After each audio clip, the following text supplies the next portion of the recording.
కొన్ని దేశాల మీద అనుప్రయోగం కూడా జరగనుంది దీనివల్ల. అందులో అది కూడా చెప్పాము ఆల్రెడీ. అణుకు సంబంధించిన జరుగుతుంది. కొన్ని దేశాలకి ఫుడ్ లేక ఇంకొన్ని దేశాలు ఫుడ్ని సప్లై చేయాల్సిన పరిస్థితి ఉంటుంది. ఫుడ్ సంబంధించిన అయ్యో ఏమి ప్రభావం ఏమి ఇదేంటి పరిస్థితి అనే వాటికి కూడా వెళ్ళాల్సి వస్తుంది. అయితే దీనివల్ల గోల్డ్, సిల్వర్ అంటే మెటల్స్ పెరుగుతాయి బాగా. ఆయిల్ రేట్ బాగా పెరుగుతుంది, గుర్తుపెట్టుకోండి. ఆయిల్ రేట్స్ విపరీతంగా పెరుగుతాయి. ఈ యుద్ధ సంబంధించిన వాటి మూలంగా మనం ఆల్రెడీ గతంలో అంటే ఈ పరాభావనామ సంవత్సరం యొక్క ప్రభావం ఎలా ఉండబోతుంది అంటే ప్రభావనామ సంవత్సరం ముందే జరుగుతుంది. ఇది ఎలా ఉండబోతుంది అంటే ల్యాండ్ రేట్స్ విపరీతంగా పెరుగుతాయి. ల్యాండ్ రేట్స్ విపరీతంగా పెరిగి ఇప్పుడు మనకి చూడండి, అంటే ముందు ముందు జరగబోయే విషయాలు చెప్తున్నాను. ఈ సాఫ్ట్వేర్ ఏఐ అనేటువంటిది క్యాప్చర్ చేసింది సాఫ్ట్వేర్ ఎంప్లాయీస్ అన్నింటినీ కూడా. ఈ సాఫ్ట్వేర్ ఎంప్లాయీస్ అందరూ కూడా ఇంకా రాను స్లోగా వ్యవసాయంలో దిగుతారు. మీరు చూస్తారు చాలామంది సాఫ్ట్వేర్ని వ్యవసాయంలోకి వచ్చే సాఫ్ట్వేర్ వ్యవసాయం లీజు తీసుకుంటాడో సొంతంగా ఉంటుంది, ఏదో ఒకటి అట్లా జరగబోతుంది. ఇవన్నీ కూడా ఈ పరాభావం ఈ ఇయర్లో మొత్తం చూస్తాం మనం. అయితే ఈ వార్ మాత్రం చిన్న స్థాయిలో ఉండదు, చాలా పెద్ద స్థాయిలోనే ఉంటుంది. అయితే దీని మూలంగా ఎక్కువ ఎఫెక్ట్ అయ్యేటువంటి దేశాలు ఏమిటంటే మనకి సౌదీ రిలేటెడ్ అంటే ముస్లిం దేశాలు ఎక్కువ ఎఫెక్ట్ అవుతాయి. అమెరికా కొంత ఎఫెక్ట్ అవుతుంది. మన ఇండియాకి కొంత ఎఫెక్ట్ ఏమో, అంటే పెద్ద ఎఫెక్ట్ అయితే ఇండియాకు ఉండదు. ఇండియా ఈజ్ ది సేఫెస్ట్ ప్లేస్గా ఫీల్ అవుతారు తర్వాత. అయితే ఇక్కడ నేను అనేది ఏంటంటే ఆయిల్ రేట్స్, షేర్ మార్కెట్స్లో కొనుక్కునే వారికి this is the right time మళ్ళీ గోల్డ్ కొనడానికి. పెరిగితే అమ్మేస్తారు దాన్ని మాత్రమే. అర్థమైందా? ఎవరైనా కొనేసుకోవాలనుకుంటే ఈ 2 రోజులు కొనుక్కోవడం బెస్ట్, మళ్ళీ పెరుగుతుంది రేటు అనేటువంటి చాలా స్పష్టంగా చూపిస్తుంది. హై రేంజ్కి వెళ్ళిపోతుంది. ఎందుకంటే ఈ వార్ కనీసం చాలా కాలం ఉందండి. ఏదేదో 1 రోజు 2 రోజులు ఆగదు. ఈ యుద్ధం ఏంటంటే ఒకదానికొకటి కనెక్ట్ అవుతుంటాయి, ఒక్కొక్క దేశం కనెక్ట్ అవుతూ ఉంటుంది. కాబట్టి మనం గతంలో కూడా ఒకసారి అనుకున్నాం బంకర్స్లో దాక్కునే పరిస్థితి వస్తుంది అని. గుర్తుందా మీకు? ఇప్పుడు బంకర్స్లో దాక్కునే పరిస్థితి, బంకర్లో ఉన్న వాళ్ళు కూడా ఇబ్బంది పడేటువంటి పరిస్థితి. ఎలా అంటే ఇప్పుడు ఇవాళ రేపు టెక్నాలజీ ఎలా వచ్చిందంటే అసలు ఒక బాంబు వేస్తే భూమి లోపల 70 ఫీట్ల లోపల ఉండే వ్యక్తి కూడా అటాక్ అవుతుంది. అట్లాంటివి ఉన్నాయి. అలాంటివి ఎందుకు వేస్తారంటే కొన్ని అణు సంబంధించిన సంపదలతో భూమి లోపల దాచిపెడతారు. వాళ్ళు కనుక దాన్ని తెలుసుకొని ఆ బాంబు అక్కడ వేస్తే ఇది కూడా మొత్తం స్మాష్ అవ్వాలి దాంతో. గురుగారు, శ్రీ పరభావనామ సంవత్సరంలో తులారాశి వారికి ఆదాయము, వ్యయము, రాజపూజ్యము, అవమానాలు ఇవన్నీ కూడా ఎలా ఉండబోతున్నాయి, తీసుకోవాల్సిన జాగ్రత్తలు ఏంటి ఒకసారి తెలియజేయండి. తప్పకుండా అమ్మ. తులారాశి వాళ్ళకి 5 ఆదాయం, 14 ఖర్చు, అలానే 6 గౌరవం, 3 అవమానం. అంటే 5, 14, 6, 3 అంటే 5 ఆదాయం వస్తుంది, 14 ఖర్చు అవుతుంది, 6 గౌరవం వస్తుంది, 3 అవమానం జరుగుతుంది. ఓకే. అంటే ఈ రాశి వాళ్ళకి ఏమిటి అని అంటే సహజంగా ఈ తులారాశి వాళ్ళకి ఏంటంటే చిత్తా నక్షత్రం 3, 4 పాదాలు జన్మించిన వాళ్ళు, స్వాతి నక్షత్రం 1, 2, 3, 4 పాదాలు జన్మించిన వాళ్ళు, అలానే చిత్తా, స్వాతి, విశాఖ నక్షత్రంలో 1, 2, 3 పాదాలందరూ కూడా కలిసి తులారాశి అవుతుంది. అంటే చిత్తా, స్వాతి, విశాఖ నక్షత్రాల్లో పాదాలు అంటే విశాఖ నక్షత్రంలో 3వ పాదం వరకు తీసుకునేటట్టయితే వీళ్ళందరూ తులారాశి జాతకులు అవుతారు. ఈ తులారాశి వాళ్ళకి నేను చెప్పినట్టుగా ఖర్చులు బాగా పెరిగే అవకాశాలు ఎక్కువ ఉంటాయి. అంటే గ్రహగమన గతులు ఏ విధంగా ఉన్నాయో ఖర్చులు కూడా అలానే పెరిగిపోతుంటాయి సహజంగా. మళ్ళీ గ్రహగమన గతులు ఏ విధంగా ఉండబోతున్నాయి? గ్రహగమన గతుల విషయానికి వచ్చేటప్పటికల్లా గురువు జూన్ 2వ తారీఖు వరకు కూడా మిథున రాశిలో సంచారం చేస్తాడు ఉగాది దగ్గర నుంచి. జూన్ 2 తర్వాత ఏం జరుగుతుంది అంటే గురువు కర్కాటక రాశిలోకి వెళ్తాడు. ఎప్పుడు? అక్టోబర్ 31 తర్వాత సింహరాశిలోకి అతిచారంలో వెళ్తాడు. డిసెంబర్ 18 వరకు ఉంటారు.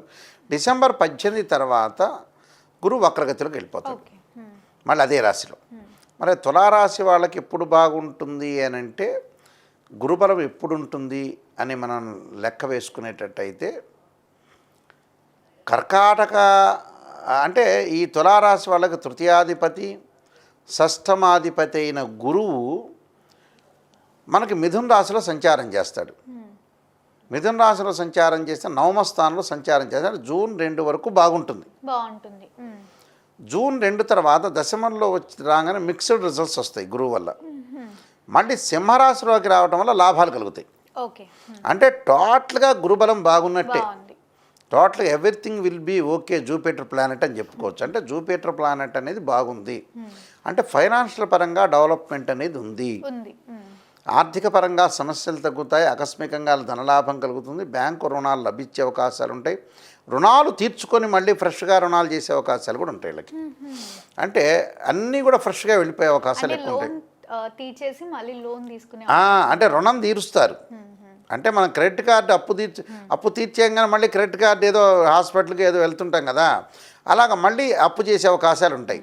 అయితే సరే అప్పు అనేది దేశంలో ప్రతివాడికి ఉంది, రాష్ట్రాలకు ఉంది, దేశాలకు ఉంది. ముఖ్యమంత్రికి వరల్డ్ బ్యాంకులోనే అప్పులు ఉన్నాయి. అప్పుల గురించి ఏం ఆలోచన చేయొద్దు ప్రజలందరూ కూడా. ఏ తండ్రి అయినా, ఏ తల్లి అయినా, ఏ ముఖ్యమంత్రి అయినా, ఎవరైనా ప్రైమ్ మినిస్టర్ అప్పు చేయకుండా ఎవడు ఉన్నాడు ప్రపంచంలో. అయితే ఏంటంటే అమెరికాకే అప్పు ఉంది, ఇండియాకే ఉంది. కానీ అయితే ఫైనాన్షియల్ పరంగా ఎదుగుదల అనేది ఉంటుంది. గతం కంటే కూడా ఈ సంవత్సరం మెరుగైన ఫలితాలు వస్తాయి. బాగుంటుంది. అంటే ప్రణాళికాబద్ధంగా రూపొందించుకుని ముందుకెళ్ళే అవకాశాలు బాగా ఎక్కువ ఉంటాయి. చాలా ఫాస్ట్ మూవింగ్లో ఉంటుంది. సరైన ప్రణాళిక, సరైన విధానంతో ముందుకు వెళ్ళటం అనేది గ్యారంటీగా జరుగుతుంది. తులారాశి వాళ్ళకి గురుబలం అనేది బాగుంది. అలానే సంతానం లేని వ్యక్తులు ఉంటారు కొంతమంది, ఇన్ఫెర్టిలిటీ ఇష్యూస్ అంటారు. సంతానం లేని వ్యక్తులకు కూడా సంతానం కలగటం, శుభ కార్యక్రమాల నిర్వహణ, పాల్గొనటం, పార్టిసిపేట్ చేయటం, దానిలో అలానే లైఫ్ని ఎన్హాన్స్ చేసుకుంటారు. అంటే లైఫ్ని డెవలప్మెంట్ చేసుకునే మార్గాన్ని చూసుకుంటారు. ఎన్హాన్స్ చేసుకునే అవకాశాలు ఖచ్చితంగా ఉంటాయి. అలానే భార్యాభర్తల మధ్యలో అనుకూలంగా ఉండే అవకాశాలు కూడా ఖచ్చితంగా ఉంటాయి. అంటే ప్రతి దానిలో విజయం సాధించే అవకాశం, సర్వత్రా విజయం లభించే అవకాశాలు ఎక్కువగా ఉంటాయి. కాబట్టి గురువు యొక్క బలం అనేది చాలా బాగుంది. తర్వాత మిగతా గ్రహాలను మనం చూసుకునేటట్టయితే కేతు యొక్క బలం డిసెంబర్ 7 వరకు కేతు లాభస్థానంలో ఉంటాడు. కేతు వల్ల ఎలాంటి జరుగుతుంది, డిసెంబర్ 7 వరకు కూడా గతంలో ఏదైతే సమస్యలు ఉన్నాయో ఆ సమస్యలన్నీ కూడా పటాపంచలు కావటం, ఒకటి అన్నతమ్ముల మధ్యలో సఖ్యత బాగా పెరగటం, అక్క చెల్లెల మధ్యలో బాండింగ్ అనేది బాగా పెరగటం, ఆర్థిక పరంగా అనుకూలంగా ఉండటం, తీర్థయాత్రలు, పుణ్యక్షేత్రాలు, ఎవరైతే చెడ్డవాళ్ళు అనుకుంటారో వాళ్ళు మంచివాళ్ళు అయ్యే అవకాశాలు ఉండటం. అంటే వీళ్ళు మంచివాళ్ళు, నేను పొరపాటు పడ్డాను, నేను మిస్టేక్ చేశా, వీళ్ళు నిజంగా మంచివాళ్ళు అనే అభిప్రాయానికి వచ్చే అవకాశాలు ఎక్కువ ఉంటాయి. తీర్థయాత్రలు, పుణ్యక్షేత్రాలు, జ్ఞానం అనేది పెరిగే అవకాశాలు ఎక్కువ ఉంటాయి.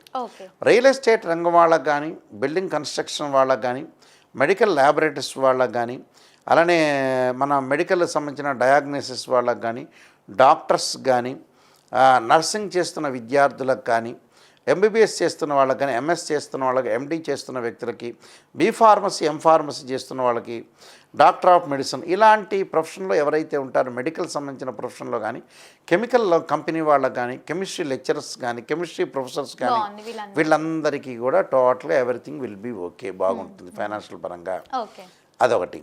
అయితే మిగతా గ్రహాన్ని మనం చూసుకునేటట్టే రాహు యొక్క ఫలితాన్ని చూద్దాం.